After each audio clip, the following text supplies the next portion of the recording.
Puluhan badut yang sering mangkal di persimpangan lampu merah di beberapa titik kota Palembang diangkut oleh jajaran unit PPA Satreskrim Polrestabes Palembang pada Rabu sore 16 Maret 2022. Dalam razia ini, unit PPA berhasil mengamankan 17 badut dari sejumlah titik di kota Palembang seperti di Jalan Sucipto, Simpang Lampu Merah DPRD, Simpang Rumah Susun, Simpang Lampu Merah Caritas, Simpang Hero, dan sejumlah titik lainnya. Dari 17 badut ini terdapat 5 orang anak di bawah umur dan 12 orang dewasa.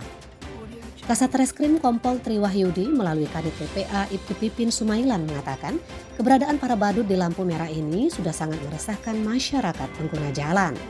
Selain mengganggu ketertiban lalu lintas, mereka juga dapat membahayakan pengendara.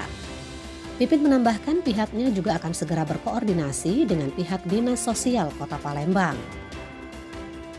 Yang mungkin bagi sebagian orang meresahkan karena mengganggu ketertiban jalan, mengganggu keselamatan dan pengguna arus lalu lintas. Mungkin tidak seberapa yang kita berikan kepada mereka, tapi efeknya dan jangan sampai terjadi pembiaran. Apalagi bagi kami dari pihak kepolisian, kami mencoba memberi efek jerah bagi mereka. Bu, terkait orang yang menyikitkan anaknya, Bu, untuk perjalanan itu akan kita dalami kembali apakah ada tindak pidana di situ, apakah ada eksploitasi anak. Sementara itu salah satu badut mengaku baru beberapa pekan menjadi badut di Simpang Rumah Susun.